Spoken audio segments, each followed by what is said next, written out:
I'm Steve McLeod, and you are listening to The Community Lounge, the podcast where community managers from the video games industry tell their story, talk about the challenges they face, and share tips to help other community managers do their job better. Today, Gabriel Sanchevsky tells us about his journey from avid gamer to community manager.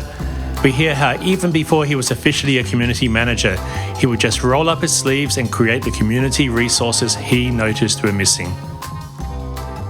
Welcome to the show, Gabriel. Thank you for having me. And for the record, can you please say your surname properly, because I'm sure I pronounced it really badly. Sure, no worries. No, it was pretty close. It's Sanchevsky.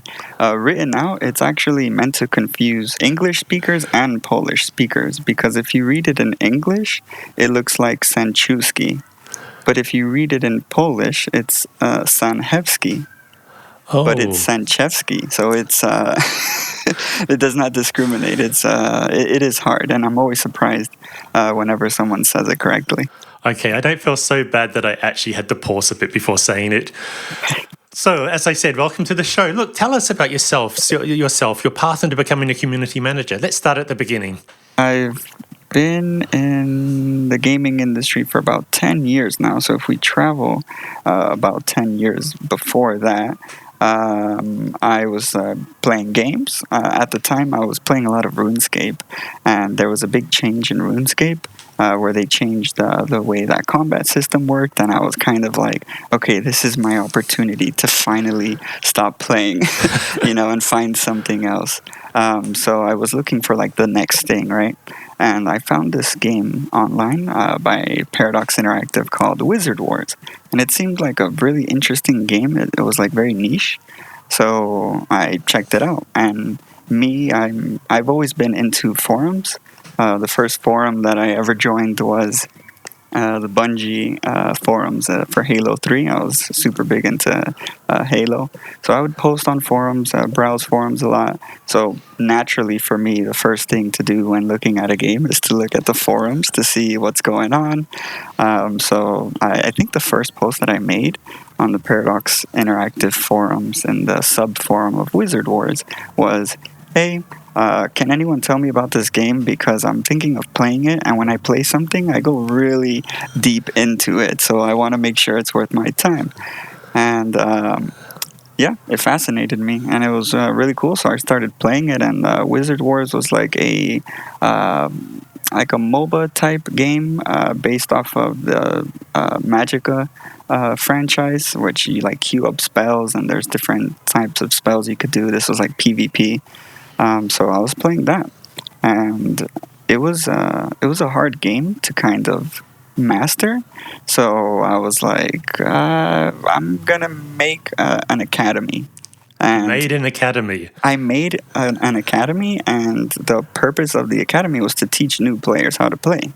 Because if you join a game and then you just get stomped on it, like, you don't want to play again, because there's no fun in that. Mm-hmm. So the game would lose players this way because of the steep learning curve. So I made an academy, taught new players how to play, and this was just for fun. I was very active on the forums. I think the community kind of recognized my name. I was even making some videos on my free time about the game itself. And so from this, the community manager at the time, and this was in 2014, sent me a message on Steam. And I still have a screenshot of this message because it was like life-changing. It was pretty funny. Inviting me to help out with the Magicka Wizard Wars booth at PAX East as a community member. And you accepted? Of course I did. I had to make sure he wasn't joking. And I was like, oh, what, really? And it was, they'll pay for the hotel, they'll pay for the flight. I had never flown in a plane before, so this was like crazy for me. And I'm from South Florida, Miami, living there at the time. And so it's really hard to travel from Miami. I mean, everyone's like, wow, Miami's so cool, but it's like all the way at the bottom of the States. So everything is really far away. So Boston, that happened. PAX, I flew out, I met the devs, I met other community members because it was me and some other community members helping with the booth. So that was like my introduction into the gaming industry, and I did not think that that would happen. It was very surprising. And there's a funny moment from that trip where, helping to set up the booth, we were carrying boxes. There's a lot of boxes and, event management and setups. So I'm carrying boxes. I'm saying hi to everyone. Kind of, I'm very excited. I want to get to know everyone that works at Paradox. So as I'm carrying boxes from a van to the booth, I see someone next to me, and I'm like, "Hey, so what do you do at Paradox?" And they respond, "I'm the CEO." Just alongside me carrying boxes, and that was the first time that I met Fred, which is also, currently the CEO. So it was funny. That's like the box story, so casually just carrying boxes into the booth. What a good CEO though, that he's there helping with the hard work. Yeah, it was an amazing event. And so after that, I get back home, and because I'm active on the forums, I'm there like every day.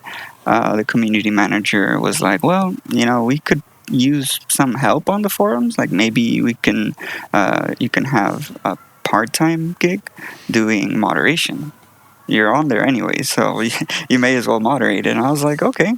So I was contracted to do some forum moderation, which was cool. And that was like my start into the community management, because I think moderation, being on forums, is a big part of the job.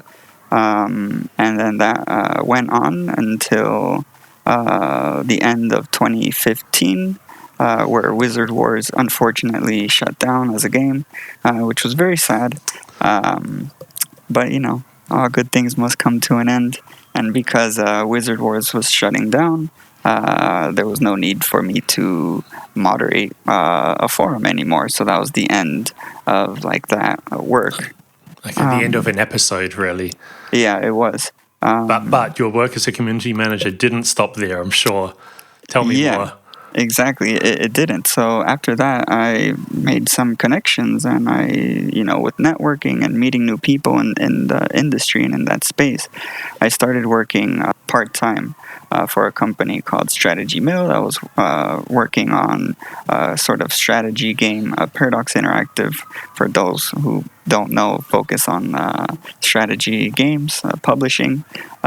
So this was kind of like natural to work for a small startup company that was also doing strategy-like games.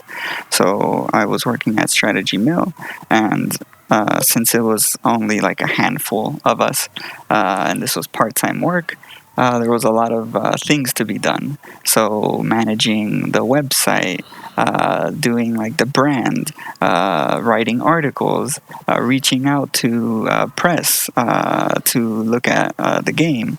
There was like a lot of things that I didn't have experience with before, that I was just learning from this part-time gig. And that was until like 2017-ish. That I stopped working there.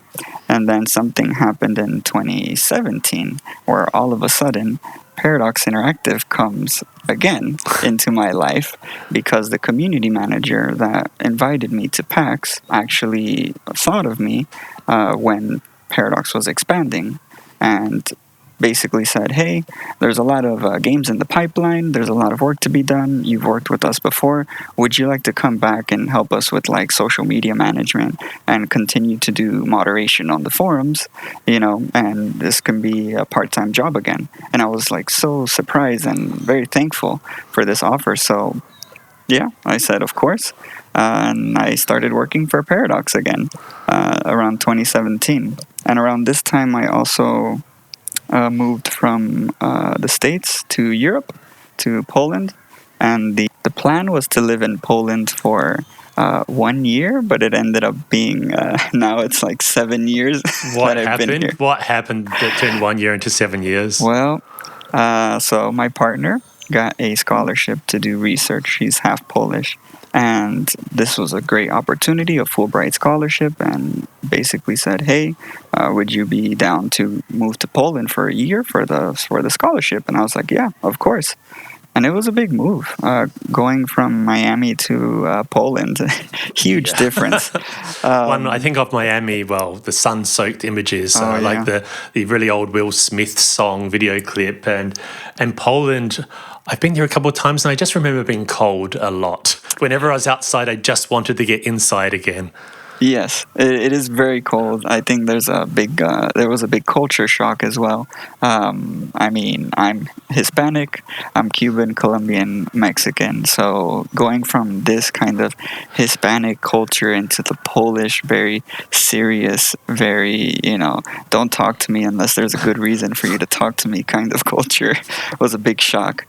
It was a big move. And then after the year was over, we actually loved it. I mean, living in Krakow was great, and it was fun, and it was just so different. And I think the European kind of like lifestyle was different from the Miami lifestyle of like the grind and the competition, and everything is just so expensive, and there's just so much traffic.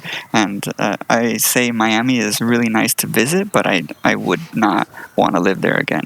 So after the scholarship was over, we just decided to stay. At the time, I was thankfully working for Paradox part-time.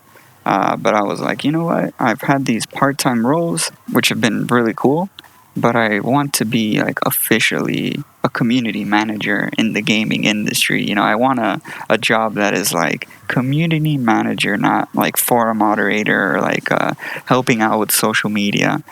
So there was this conference, Digital Dragons, that I mentioned in 2017. So I went there. Before going to the conference, I was sending my resume out to different companies. And one of the companies that I sent my resume to, they had a booth at Digital Dragons. So this is like a B2B type of conference where devs have their games and, looking for publishers and just for the industry. Gaming industry. So I talked to them. I bought a ticket to the convention, was able to meet them, and the company was called Gamesture, and the person that I was talking to actually recognized my name when I told them my name, because my name is, I guess, unique in the sense that it is Senchevsky, because it is stylized in a Polish way, but I don't think it's first of its kind. It was a legal name change. My partner and I created a new name. Okay. Previously, I was Sanchez, and now Senchevsky. Yeah. Oh, that's awesome. Yep. So it catches the attention. Now you're telling me, I see it entirely. Yeah, it catches the attention of the Polish people.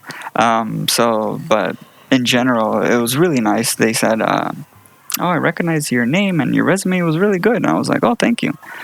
With the work of Strategy Mill and Paradox. So we were chatting, a really nice conversation, and that turned into me having my first job in the gaming industry officially as a community manager working in-house. So I went to the Gamesture office. You're in Krakow? In Krakow, yeah. Okay. And that was validating my kind of experience of I did it. I'm finally officially a community manager. So that is did you write back? Did you contact your mum and you said, all that time you told me I spent too much time playing computer games and I should be working on my career instead? Did you tell her, look, it worked out? Yes, something like that. Yeah, I mean, previously when I was working in the States, and I was doing the part-time work remotely, so I've been doing remote work since the Paradox work, because Paradox is based in Sweden, and I was working from Miami. I was working at a grocery store, so from grocery store doing this part-time work, and now I'm a community manager. It just naturally evolved in this way. So it was big changes, and I was super proud and happy about it. But that's my path into community management and how it happened. Hey listeners, a short interruption. When I'm not hosting the Community Lounge, I run Feature Upvote, a platform for managing player feedback. When you use Feature Upvote, your players can submit and upvote suggestions to improve your game in a single place. This gives you the data you need to develop a game that meets player expectations. And you can say goodbye to the confusion of trying to keep up with feedback scattered across discussions on Discord and Steam and Reddit. Learn more at featureupvote.com. Moving on, I understand you run a private Discord for community managers. Tell me how that came about. Discord originally, I think, was geared towards gamers, so that was like their main focus. So naturally, being in the gaming industry, an app for gamers, they wanted perspective, and they wanted to be very close to others in the industry. So there was actually a private Discord servers for gaming industry people. So this existed. Like an invite only. It was invite only. Yeah, very I don't know if secret is the word, but yeah, it was very like exclusive. You had to be vetted, and there were Discord employees in the server, so you can easily contact someone from Discord. There were people from the product team as well that were there, so changes and asking questions of like, how can we improve this feature, and just getting that feedback directly from devs and the gaming industry. So it was really cool server. So I think Discord started pivoting a little bit with their marketing, and as they got more popular, they went from focusing on gaming to being just like a general application for everyone. You don't have to be in games.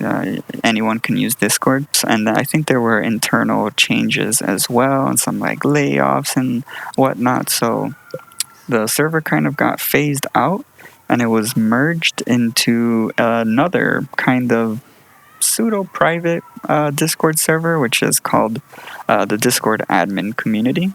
So this server is a server for admins to learn from each other and to get feedback, and there are also Discord employees in this server as well, but the scale is like huge, because to join the server, I think you just there's some like benchmarks that your server needs to be, and if you're an admin of a big server, you can kind of like join this server. So it went from they kind of merged the industry server into this huge community with civilians, if I could call them, non-industry people.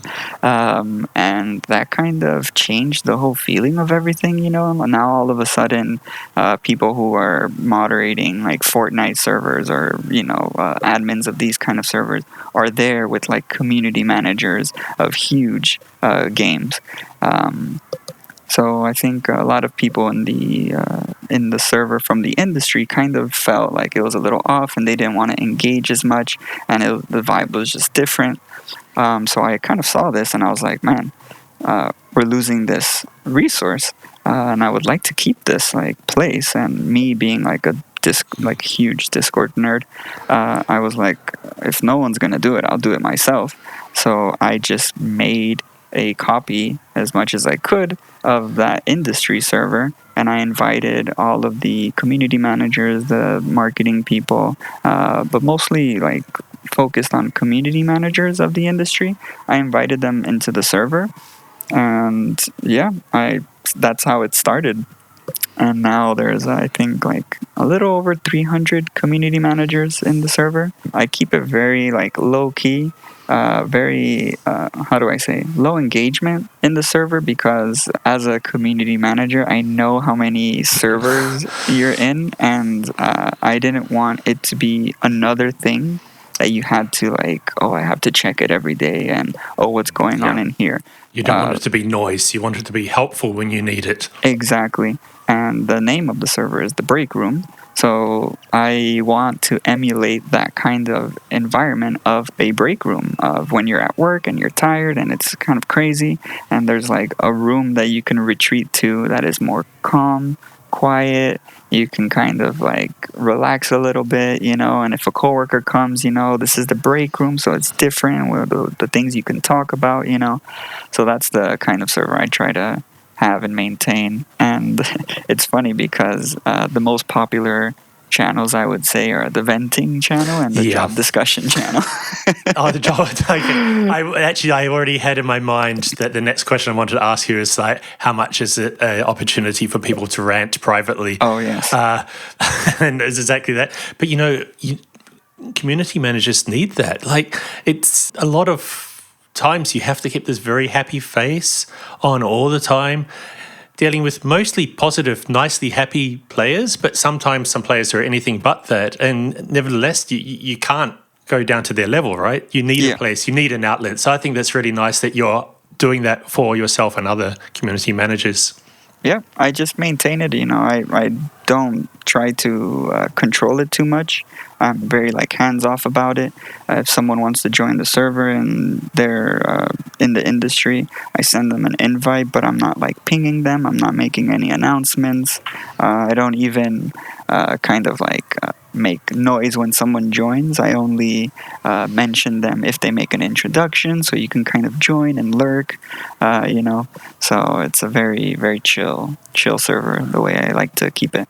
I have in front of me here the link to the application form to be part of this community management private Discord. Is that something I can publish in the show notes, or is that something you prefer? Okay. So the one that I posted actually is a different server, a different kind of server that is more open to the public, and that server includes those who are aspiring community managers. In the show notes, I'll add a link to the break room as well. Okay. But there are a couple of different types of meta community management gaming industry servers. But yeah, sure, that's fine to publish. I review each application manually, individually, to vet those coming into the break room to make sure it's a nice environment, nice safe environment. Great. That's the important thing, isn't it? Just letting in people after screening and being ready to do something quickly when you find the wrong person gets through. Yeah, exactly. I've run a community myself a couple of times online, and eventually that became all I was doing was managing who was part of it and who wasn't. And you don't want to be exclusionist, but you also want it to be a nice place. And one or two people can really ruin the whole thing. They really can. That is a great point. So I see a theme throughout your career. So you started this academy was that for Wizard Wars? Yes. Yeah? Yep. And then you started this Discord server. If you feel like something you want is not there, you just go and do it. Yeah, pretty much. And that actually was a big step on the way to becoming a community manager. Yeah, definitely. If there is a community that doesn't exist and I want it to exist, I will make it, because if you don't do it, who's going to do it, Fantastic. So I wonder a bit about how you learned to be a community manager. You were just you were doing some of the community manager-like tasks, but then you got this opportunity to work half-time as a community manager. Yeah. How did you know what to do on your first day on the job, on your first week, first month? How on earth did you know what to do? Yeah, that's a great question. Let's see. I mean, thinking back to Gamester, I think would be a good example, because with Paradox, I was new. I was already on the forum, so kind of moderating a forum is something. It wasn't too hard. And for me, in other communities, I would see how bad forum moderation would go, and people get banned, or people would go on power trips and stuff. And for me, I didn't get any I don't get dopamine from banning someone. That's just not me. So it wasn't too difficult to moderate a forum, and my goal was for it to be a nice place, because I was part of the forum too. I wanted to engage in discussions, so as long as everything was nice, then it was fine. But when I started working at Gamester, I think a lot of it is just learning and being open to learn. There were things that I started to do that I never did before, such as how to respond and deal with feedback on reviews in the App Store. The game that I was working on at Gamester, Questland, was a mobile game, so there were reviews. And one of my jobs was to go out and respond to reviews. Focusing on negative reviews, but of course positive reviews, responding to them as well. So that was how do you interface with this environment? What are the rules? Why is the Apple Store so different from the Google Play Store? Learning all of this on the spot. So I think it's a matter of just being open to learn and using Google. There's no shame in it. If there's something that you're not sure about, ask questions or look it up. A lot of the job is just learning, because a lot of situations come up that you've never encountered before, and it's just, you adapt. And I think that's how it was when collecting feedback. What's the best way to collect feedback and to organize it for the devs? And maybe this is a bit too harsh. And it looks like the devs might be demotivated. How do I kind of change it while still containing the productive spirit of this feedback? You just learn over time how to do these things. With the App Store, were you given guidelines on how you should go about responding to the negative feedback, or you just use your own judgment? I think common sense goes a long way. Yeah. I think if you use your common sense, and there's a sense of also like professionalism that you need to have when you're responding to things, because you are representing the company, and the reply will come from like Questland, I think. So it's like, you're using the voice of the company. Just use common sense, be respectful, of course. Put yourself in the other person's shoes. I think these kind of things are simple things that if you remember to keep in mind, you'll be like, okay, how would you like a company to respond to you if you made a negative review? So, and just go from there. So that is a good time to segue into what other tips you might have for people wanting to become a community manager, or for first-time community managers. Tips do you have in general? Yeah, I think for those who want to become a community manager, I would say start your own community. Make your own Discord server. If you make your own Discord server, you will see all of the admin that comes with being a community manager and setting things up. And be active in the spaces that you enjoy. If there's a Discord server that you really like of a game, check it out and see how it's broken down. What do the community managers of this space kind of do, and try to copy that in your spaces as well. And then you will learn how to do it. Like how you just start naturally Googling things and learning these things by yourself. I didn't do any formal schooling, but school is helpful too. Marketing, communications, if you want to get a degree in that could be really helpful. Set up your LinkedIn, volunteer as a moderator. You can follow Victoria Tran on social media because she is just a superstar in the community management world. She is a person I would very much like to get onto this podcast. If you're listening, Victoria, you have an open invitation. I will message her and see if we can make that happen, because she just knows so much. Her newsletter as well, subscribe to it. It's a really fun to read. Those are tips if you want to become a community manager. And if you are a community manager, I would say people who've been in the industry for 10 plus years still feel like a newbie. And we talk about this in the break room. And it's imposter syndrome is very common in this line of work. So, if you're feeling that way, just know that others who have way more experience than you also feel this way. So it's okay, and just continue learning and being open. There's hard skills and soft skills that you can learn to make your job better. And you can just list them all out, but just always be open to learn new things. That's really great. Thank you. We've almost run out of time today, so I'm going to ask you the final question I ask everybody who's on this podcast. What game have you been playing lately? We're on to the important questions now. I've been playing a lot of Squad Busters, which has been fun from Supercell. My turn off my brain game is Super Auto Pets, which is my guilty pleasure. I don't know that one. Yeah, that one's fun. And Marvel Snap. I've been playing some Marvel Snap, and all of this as I wait for Silksong. Silksong is what? Silksong is the next game from Team Cherry after Hollow Knight, if you're familiar with the game Hollow Knight. So Silksong is the next thing, and the community has been waiting for this for so long. It's become a meme, but everyone is very understanding, and we're kind of just letting Team Cherry take their time. Take however much time you need. But get it done really, really quickly. No, we know it's going to be a good game, so we're just giving them their time. But it's waiting for that one to release. Fantastic. Well, that's all we have time for today. Gabriel, thanks again for being on the show. Yeah, thank you for having me.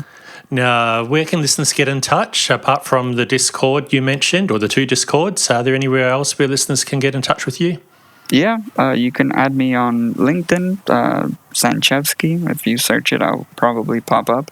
On Discord, if you want to add me on Discord, you can add my tag. It's trance, and then with the period at the end. So TRANCE, and then period. And then on Twitter, Sound of Trance. That's like my online handle, and most places, Sound of Trance. Great. I'll make sure that's all in the show notes. So thanks again, and bye, Gabriel. Thank you. Bye. Bye, everyone. Thanks again for listening to this episode of the Community Lounge. If you enjoyed this episode, please spread the word and share it with friends and colleagues who you think would also enjoy it. You can find all the episodes on your favorite podcasting platform or at featureupvote.com/thecommunitylounge.